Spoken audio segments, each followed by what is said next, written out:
ರಾಜ್ಯದಲ್ಲಿ ಬಿಸಿಲಿನ ತಾಪ ದಿನದಿಂದ ದಿನಕ್ಕೆ ಹೆಚ್ಚಾಗ್ತಾ ಇದೆ.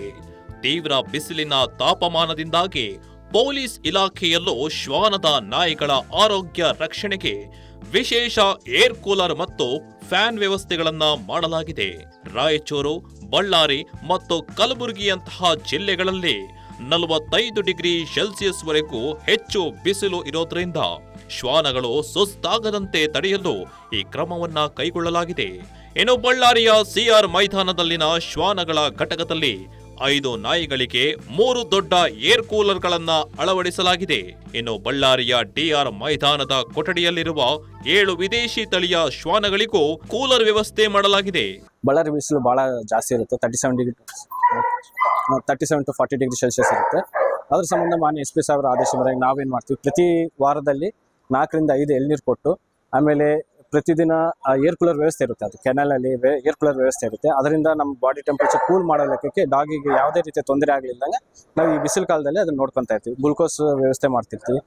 ಪ್ರತಿ ಡೈಲಿ ಫುಡ್ಡಲ್ಲಿ ಸ್ವಲ್ಪ ಗ್ಲೂಕೋಸ್ ಮಿಕ್ಸ್ ಮಾಡ್ತೀವಿ. ಆಮೇಲೆ ಪ್ರತಿದಿನ ಬೆಳಿಗ್ಗೆ ಜಾಸ್ತಿ ಆದಷ್ಟು ನಾವು ರಾಗಿ ಗಂಜಿ ಮತ್ತು ಸಬ್ಬಕ್ಕಿ ಕೊಡ್ತೀವಿ. ಅದರಿಂದ ಅದೇನೈತೆ ಬಾಡಿ ಟೆಂಪರೇಚರ್ ಕೂಲ್ ಆಗಿರುತ್ತೆ. ಆದಷ್ಟು ರಾಗಿ ಮತ್ತು ಸಬ್ಬಕ್ಕಿ ಕೂಡ ಯೂಸ್ ಮಾಡ್ತೀವಿ. ನಾವು ಈ ಸಮ್ಮರಲ್ಲಿ ಸ್ಪೆಷಲ್ ಆಗಿ ಏನು ಮಾಡೋದಂದ್ರೆ ಎಳ್ನೀರು ವ್ಯವಸ್ಥೆ, ಈ ಕೂಲರ್ ವ್ಯವಸ್ಥೆ ಇದೆಯಲ್ಲ, ಅದು ಬಹಳ ವಿಶೇಷವಾಗಿ ನಮ್ಮ ಬಳ್ಳಾರಿ ಜಿಲ್ಲೆಯಲ್ಲಿ ಮಾಡ್ತಾ ಇದ್ದೀವಿ. ಸೊ ಬಳ್ಳಾರಿ ಟೆಂಪರೇಚರ್ ಜಾಸ್ತಿ ಇದ್ದಾಗ ಅದಕ್ಕೆ ಬ್ರೀತಿಂಗ್ ತೊಂದರೆ ಆಗೋದು, ಆಮೇಲೆ ಡಿಹೈಡ್ರೇಷನ್ ಜಾಸ್ತಿ ಆಗ್ತಾ ಇರುತ್ತೆ ಸರ್. ಆ ಡಿಹೈಡ್ರೇಷನ್ ಇಂದ ನಾವು ಏನು ಮಾಡ್ತೀವಿ, ವಾಟರ್ ವ್ಯವಸ್ಥೆ ಜಾಸ್ತಿ ಕೊಡಬೇಕಾಗ್ತೈತೆ. ವಾಟರ್ ಕುಡಿಯೋಕ್ಕೆ ನೀರು ವ್ಯವಸ್ಥೆ ಜಾಸ್ತಿ ಕೊಡಬೇಕು. ಅದರ ಸಂಬಂಧ ಜೊತೆಗೆ ನಾವು ಎಳ್ನೀರು ಕೂಡ ಪ್ರತಿದಿನ ಡೈಲಿ ಆದಷ್ಟು ಎಳ್ನೀರು ಕೊಡೋದಕ್ಕೆ ವ್ಯವಸ್ಥೆ ಮಾಡ್ತಿರ್ತೀವಿ ಸರ್.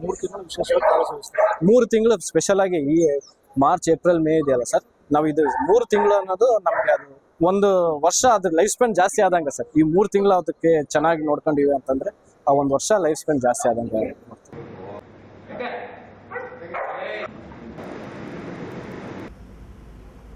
ಸಂಪೂರ್ಣ ನ್ಯೂಸ್, ಇದು ನೊಂದವರ ಧ್ವನಿ.